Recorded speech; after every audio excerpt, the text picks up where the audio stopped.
All right, everybody. Good morning. Good morning. This is Pedro Vega. Welcome to our Cardinal Senior Benefits Morning Pursuit Call. Here at Cardinal, we promote peace of mind. We begin again, and we pursue excellence. We know that we are what we repeatedly do. Excellence, therefore, is a habit, right? And here at Cardinal, we're very intentional about the habits that build us the kind of life that we want, right? That build us a life that our loved ones will thank us for one day. We actually have something called our 7 keystone habits here at Cardinal because, we don't care about the order, the outcome, right? We care about having a structured way in which we approach how we serve our clients, right? So that's our habits. Okay. So habit number one, if you're listening to this call right now, you're already winning. That's being on the morning call Monday through Friday, starting the day with some structure, starting the day with momentum. We know that selling is a transfer of emotion and momentum. And luckily, momentum is so easy to generate. It's just saying you're going to do something and then you actually do it. Boom, your momentum. It's not about how big it is. It's just stacking those wins, right? So being on the morning call, that's a great way to kick off your day. Habit number two, okay, even on the crazy weeks, being unconditionally committed on the inconvenient weeks to getting at least one stacked day of activity, one stacked day of momentum, right? We have a saying, one stacked day keeps the chargebacks away. If you're new in the business, the first, really the first 9 months are the most difficult, especially months like 4 through 9, because the first 2 or 3 months, there really is no chargebacks. Okay. They start to hit months 4, 5, 6, and you don't have any back end commissions, right? So, if you're consistently working, chargebacks, they're like speed bumps. If you're inconsistent with your activity, they could be a brick wall, and it could put you out of business. Actually, most of the time, most people that, don't make it in this business, it's because of money management. So consistency is the thing that cures all that ails you in this business. Again, one stack day keeps the chargebacks away. And the quality of your consistency up front builds the quality of that rolling 3 month curtain of commissions on the back end, your pay throughs, month 10, 11, and 12. So you make that sacrifice up front, it will get better. It gets better because you get better, but your business is actually changing. Your business is getting stronger as time goes by. So, if you're kind of going through some rough times right now, in that stretch, your month 4, 5, 6, 7, 8, I promise you it's going to get better. No one would do this 2, 3, 4, 5, 6, 7, 8 years, 10 years, if it never got better than your first year. So keep at it. Okay. Habit number three. If you're going to keep habit number two, you need to have leads on autopilot. Okay. So our top producers, they're not wondering if they're going to get leads. They have a set amount. They get it week after week after week. It's important. Okay. If you're going to plan a road trip, you want to decide whether or not you're going to get gas, right? So habit number three is having leads on autopilot. Habit number four, you need to work a 3 out of 4 based schedule. Our 3 out of 4 is what's built our business. 35 plus hours. Okay. 45 door knocks, 12 presentations, 4,000 annual premium. It doesn't matter which 3 out of those 4, but when you work until you hit any combination, you hit any of those 3 out of 4, the job will get simpler, right? The ball will bounce your way. Things will work out for you. Okay. Habit number 5, you need to dial your lead, systematically dial your leads. Most folks have appointment setters. If you don't, you need to have a structured, predictable way in which you kind of get that low hanging fruit on your calendar. Those appointments get you out the door. That's important. Then habit number 6, you need to door knock your leads. Obviously, that's part of our 3 out of 4. Guys, door knocking will get you some of your best clients, okay? Because most people don't answer the phone. That's just human nature. Okay. So if it's harder for us to get a hold of them, it's harder for someone else to get a hold of them. And actually, some of your biggest replacements are going to come from just catching the right person at the right time. Some of your biggest sales of the week are just going to be door knocking. Okay. And actually, we don't talk about this a whole lot because most of our agents don't set appointments, don't dial their own leads anymore. But our mindset was, even if someone hung up on me on the phone, even if they cussed me out on the phone, okay, I'm still going to go knock on their door, right? We don't care about the fear, right? I mean, it's just our job is to get as many decisions. It doesn't matter if it's a yes or a no. I want as many yes or no's to my face as I possibly can. So that's where there's so much money on the doors. And then habit number 7, call your upline, call your coach. So as iron sharpens iron, so does one man sharpen another, right?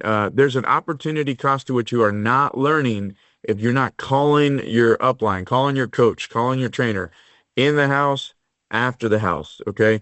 If we're not hearing from someone, we pretty much already know they're not going to make it in the business. The people that are successful, they're calling them all day long. Okay. Don't feel bad about calling your upline, calling your coach trainer. Like that's, this is a one teaches one type of opportunity. This is how you learn it. Okay. It's a skill. We need each other's help. So those are the keystone habits. It's just, ordered, I was thinking about this morning, right? We don't care about the order of the outcome.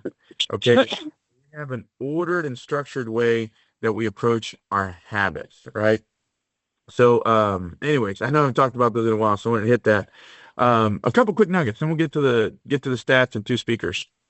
So, our hours, that's the foundation. At the beginning of the year, I was talking about 1,600 hours in a year.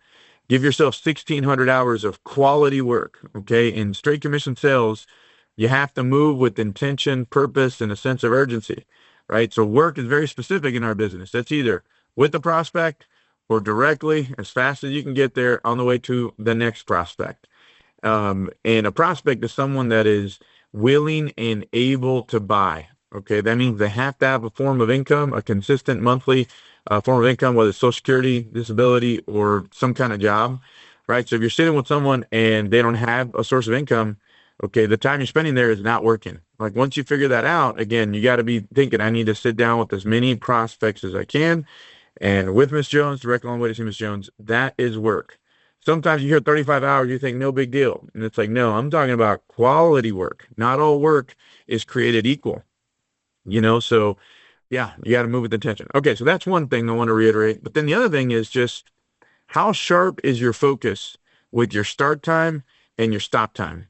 Okay, one of the first things I learned in selling was, your schedule is your lifeline. Okay, so if you got to be specific for what time you're starting, especially if you don't have an appointment to start the day. It's better if you tell someone else, hey, I'm going to be knocking on my first door at 9 a.m. And then you got to kind of sell yourself, hey, I need to be unconditionally committed, no matter what, hell or high water, tornado, typhoon, earthquake, to hit that first door at 9 o'clock. It's got to be specific. Maybe it's 9:01, okay? Because if it's not specific, life gets sloppy, and it's 9:20, it's 9:30. You start forming these habits of having a weak start time. And in sales, you got to have strong start times and you got to have strong stop times. And so it's the same principle at the end of the day. The clock starts when I knock on the first door, whether it's a random door knock or it's knocking on the door of my appointment. And then my time stops whenever I'm walking off the porch of either my last door knock or I'm walking off the porch of my last house, the last presentation I left. So if you have a goal of, hey, I'm working no matter what till 8 o'clock, no matter what, hell or high water, tornado, typhoon, earthquake, let's say you get out of a door knock and, let's say you get out of a presentation, it's 9:40. Okay, this is where the elite really happen. That slight difference that no one would tell the difference, no one would really care. Okay, but guys, metrics are an excuse just to get one more.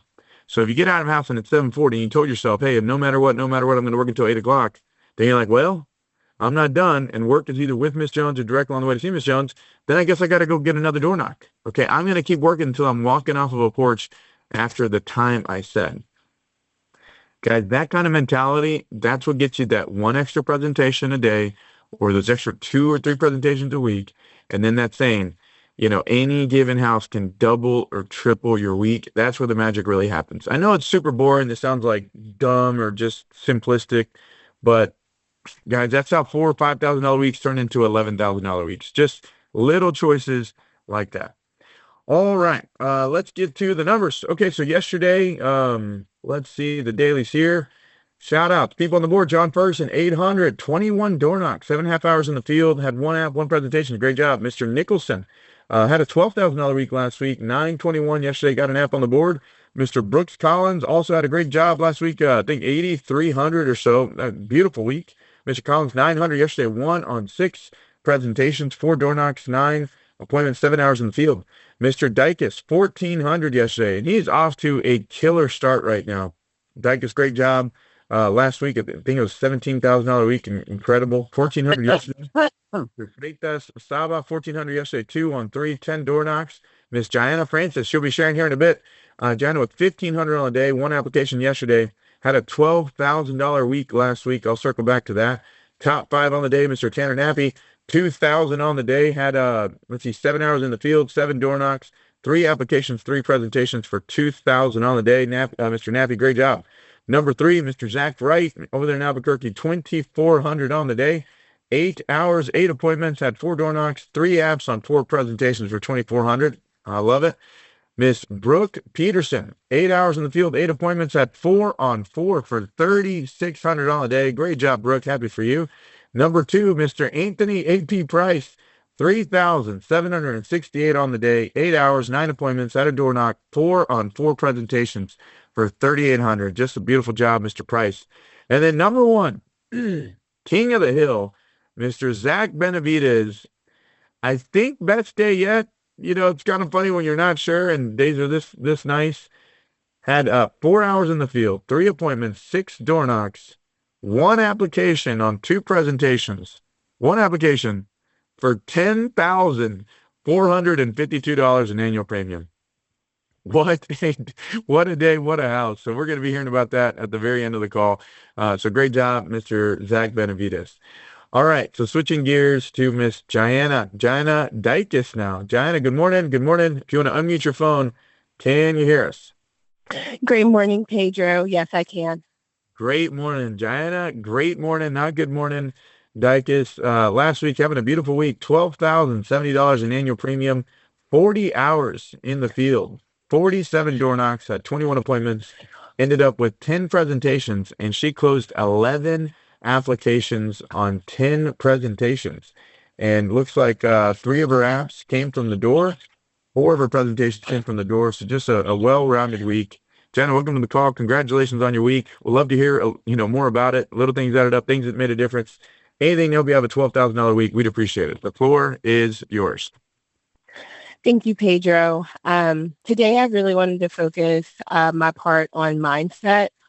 I feel like the technical stuff, all the top producers are pretty much doing the same thing. And as someone who has had a really great start here at Cardinal and I don't know, just done a lot of cool things, I feel like this year, due to being married to Robert Dykes, I really want to prioritize my marriage and building a strong foundation for our relationship.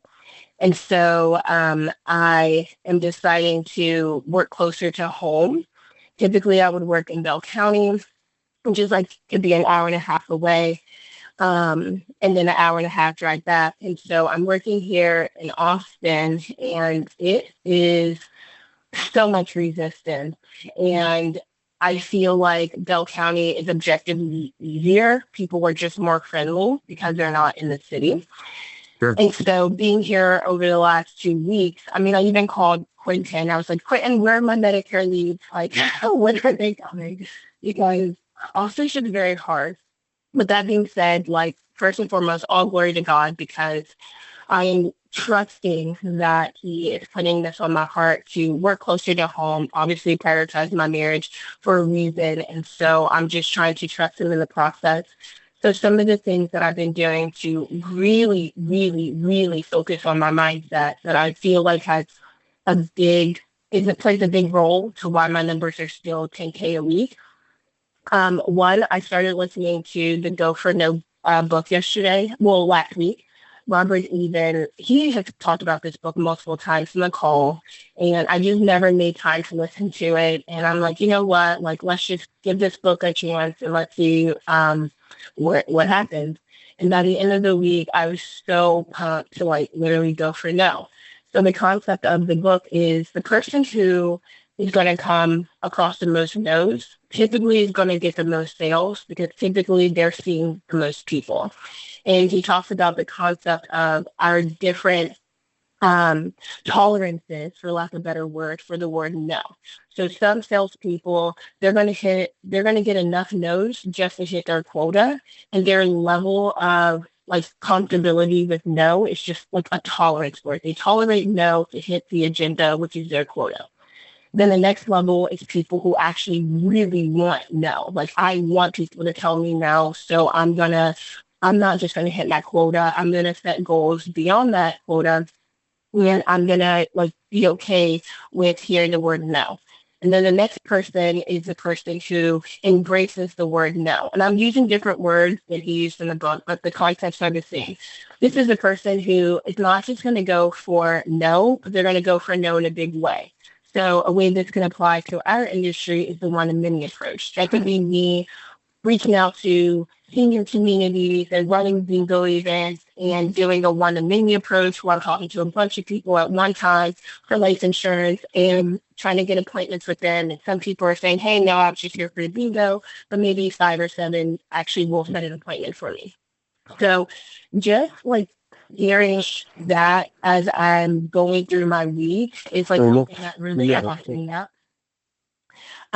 Robert and I objectively have really big goals this year. We want to buy fourplex. And so when I'm out there, like, um, even if I feel like people are quote unquote, this is something that I've been telling myself, people are just mean here in Austin. No one wants to talk to me. First of all, that's not true. There are definitely lots of people here in Austin that need help with life insurance. Like if you just do a simple math equation and you say, okay, let's say there's 900,000 people here in Austin and 1% of those people need life insurance. Well, that's literally 9,000. Let's say 1% of those people are meant to be my client. Right there, that's 90 people that I can go help. So until I've helped those 90 people, for lack of better words, shut up and stop complaining. Go find those 90 people. And so that's like one of the things that I've been telling myself. It's like, go find your 90 people, go find your 90 people. They're out there. And even if people are objectively meaner here in Austin, well, how badly do you want your goals? Like, how badly do you want to become a real estate investor? How badly do you want to pay off your student loans? And if those goals are big enough, then you will go do whatever it takes to hit those goals. Objectively, we work in life insurance. This is like $1 trillion industry. So many millionaires are made in this industry and in real estate. And so we are literally in the best situation to make our goals a reality as long as we're willing to do the work. And I am willing to do the work. So some other things that I've been doing, like mindset wise, is like I've said this many times on the call, but I have a philosophy in this business that I do not leave any stone unturned. If I am at the door with a person, I am literally trying every which way to get a sit down with them. So I'm asking people if they need help with Medicare. I'm asking people multiple times if they have life insurance, trying to let them know the way I can add value is comparing what they have to state regulated programs to qualify their families for upgrades and discounts. When people tell me, if I genuinely feel like someone is serious, but maybe I just didn't do enough, a good job overcoming objections, or maybe I did do a great job overcoming objections, and they're really just in this external circumstance where I need to follow up. I'm putting them on my calendar as an appointment, and I am following up with them. I'm not just going to tell someone I'm going to follow up, and then I don't follow up. I'm neighbor knocking people. If I see that someone's sitting in their garage on the opposite side of the street from where my prospect is, I'm going to go say hi. I'm going to go give them my business card, and I'm going to go tell them what I do.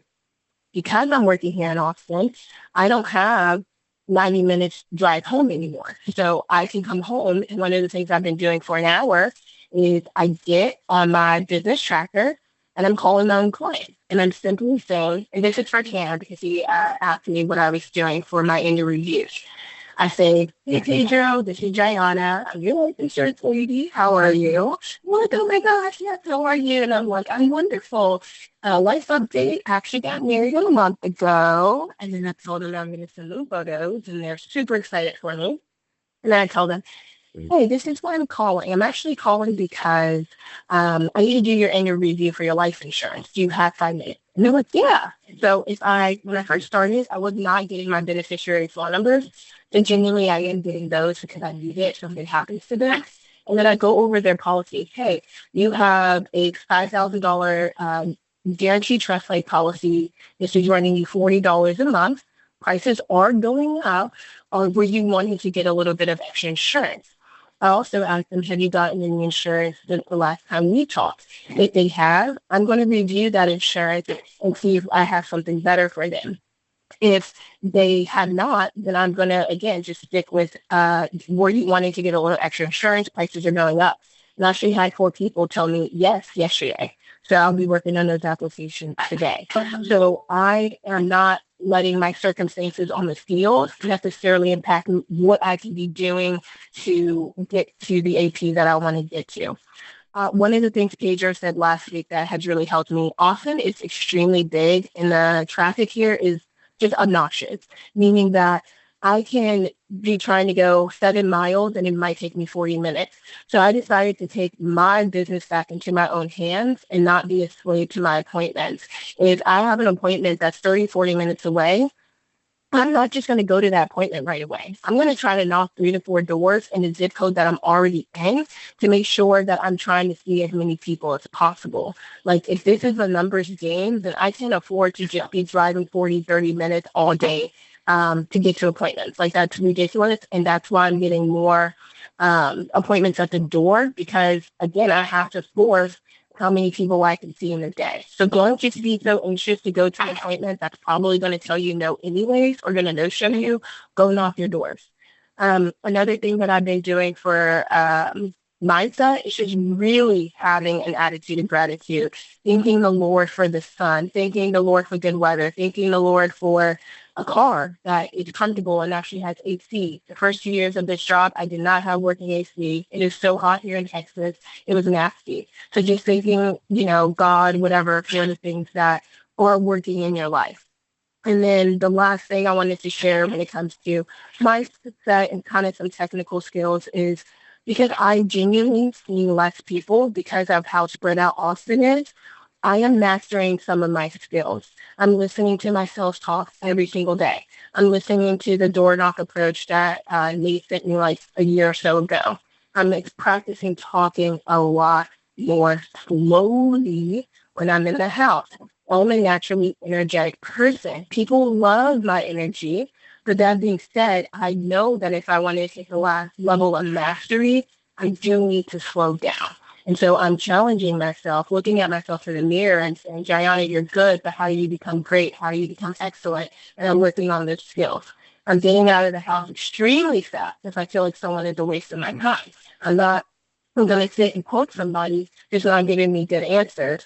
And then on the opposite side of that, I'm also trying not to judge people. Sometimes you can walk up to a house, someone can answer a door, and you can look at them. And for your own reasons and biases, you can say, oh, this is not going to be a good prospect. This person is going to be a waste of my time.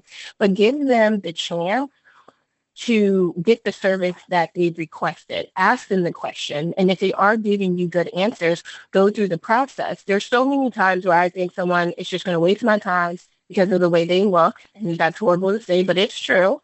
But I go through the process with them anyways. And not only are they an extremely cool person, they have a really great why, and they genuinely want this. And so those are the things that I'm doing to just have a good mindset, be in the moment, and not let my Monday or Tuesday impact how I think the whole week is going to go. Man, what a wisdom-packed share. That was just beautiful.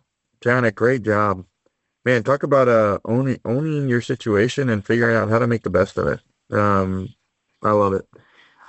We can expand on that a lot more, but I do want to say thank you for your time. I know you got a lot ahead of you, so thank you for sharing this morning, John. I really appreciate it.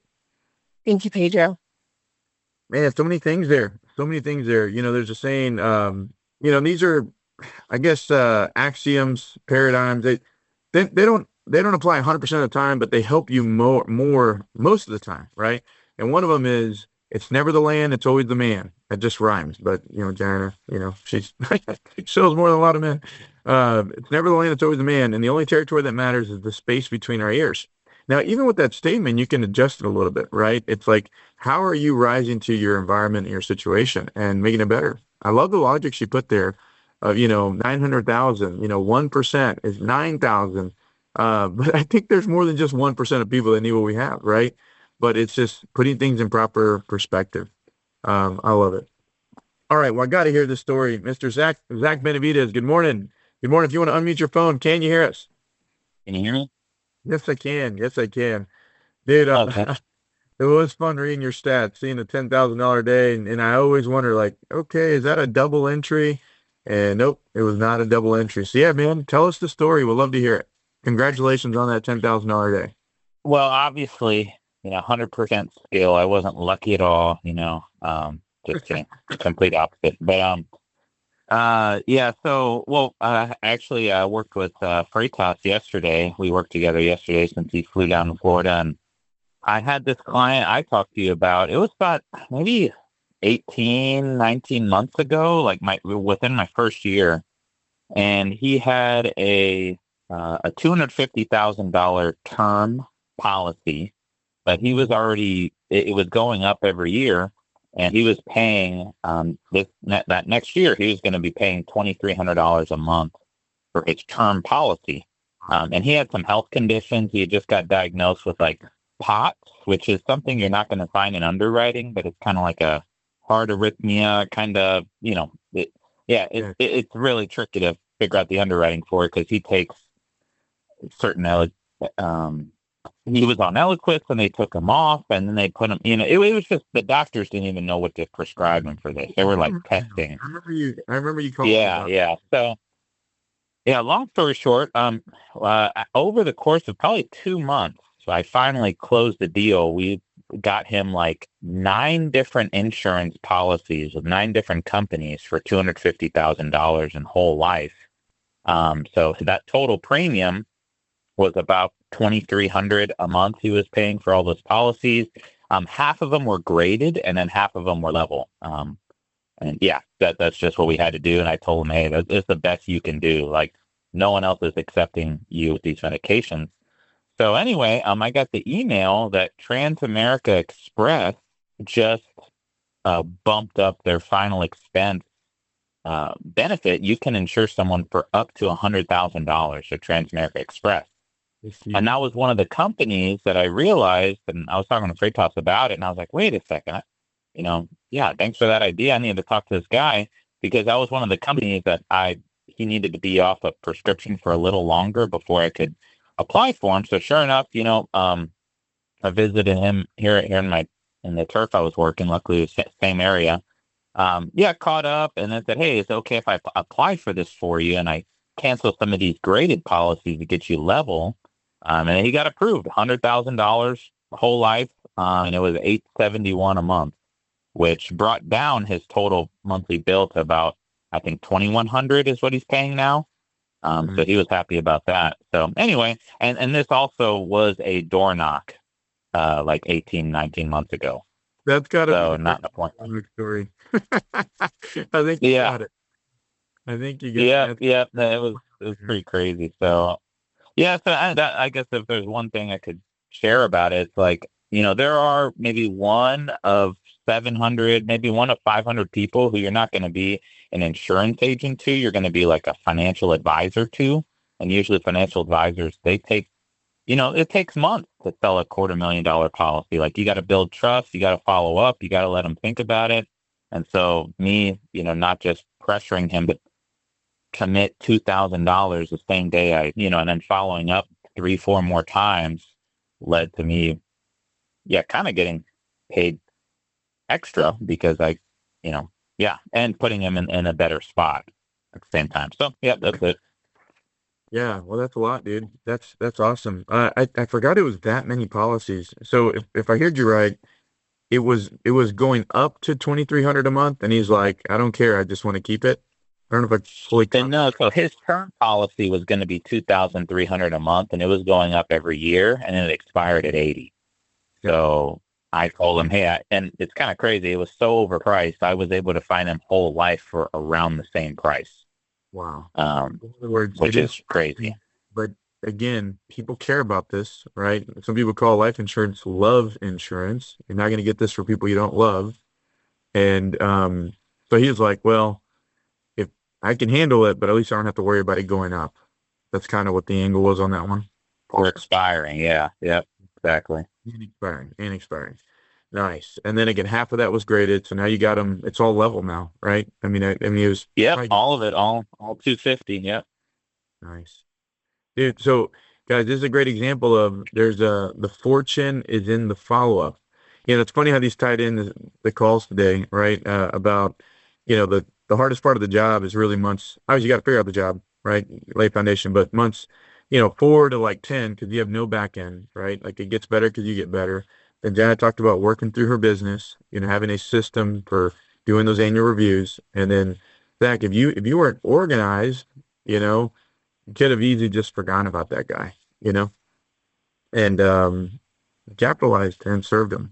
So that's really cool, man. Thank you for sharing this morning. Appreciate your business. Yes, sir. All right, everyone, we're at time. A little bit over, but hope you found some good stuff there. I'm obviously so thankful to our leaders, our producers, John and Zach. They're just excellent people. And we said earlier, as iron sharpens iron, so does one man sharpen another.